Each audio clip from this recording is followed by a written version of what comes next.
ഈ കല്ല് ഉരുണ്ടല്ലായിരുന്നെങ്കിൽ എങ്ങനെ ഇരുന്നോളാം? പാടുന്ന കല്ലുണ്ട്. അമ്മ പറഞ്ഞാടാ. ഓക്കെ. ന്യൂട്ടൺ ഗ്രാവിറ്റി കണ്ടുപിടിച്ചില്ലായിരുന്നു എന്താ ചെയ്യണ? പൊന്നടവൻ ഇങ്ങനത്തെ ക്വസ്റ്റ്യൻ ചോദിക്കാതെ. അത് തന്നെ. ചോദ്യമൊക്കെ നിർത്തി. നാളെ എന്തോ പരിപാടി? ഞാൻ നാളത്തേക്ക് ഡ്രസ് എല്ലാം എടുത്ത് വെച്ചിട്ടുണ്ട്. ഞാനും എടുത്തു വെച്ചിട്ടുണ്ട്. അതിന് നിനക്ക് നാളത്തെ പരിപാടി എന്തോന്നറിയോ? ശരിയാണല്ലോ, ഒരു പരിപാടി വട്ടത്തിൽ പൂക്കെ ഇടുന്ന മാവേലിയൊക്കെ വരുന്നത്. അത് ഓണമാടാ. ഓണമൊക്കെ എപ്പോഴും കഴിഞ്ഞല്ലേ? ഓഗസ്റ്റ് 15 ആടാ. പരിപാടി എന്തുവാന്ന് വെച്ചാൽ ശ്രീകൃഷ്ണ ജയന്തി. അപ്പൊ അങ്ങനെ നാളെ പൊളിക്കല്ലേ? ഞാനും ഉണ്ടോ? നീ ഇപ്പോഴാണോ? അപ്പൊ അടുത്ത പരിപാടിക്ക് ഞാനും ഉണ്ടോ?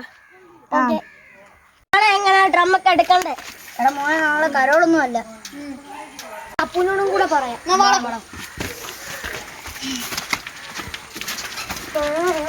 കൺമണിയുടെ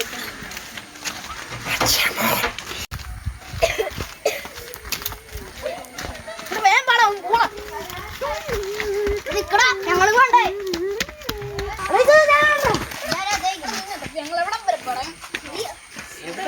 നിന്നെ തപ്പിയാടോ നാളത്തെ ശ്രീകൃഷ്ണന്റെ കാര്യം പറയാൻ എന്റെ പൈസ ഒന്നും. എടാ നീ നാളെ ഞങ്ങളോട് വന്നാൽ മതി. പൈസ ഞങ്ങൾ സെറ്റായിക്കോ. നീ ഞങ്ങളോട് വാ. ഞങ്ങളുണ്ടോ? ഞങ്ങളുണ്ട്. നിങ്ങളോട് വാ. അതൊക്കെ പൈസ ഞാൻ വരണം. നീ ഒരു വേഷം കെട്ടിയാൽ മാത്രം മതി. വേറെ ഒന്നും ചെയ്യാൻ പൈസ ഞങ്ങൾ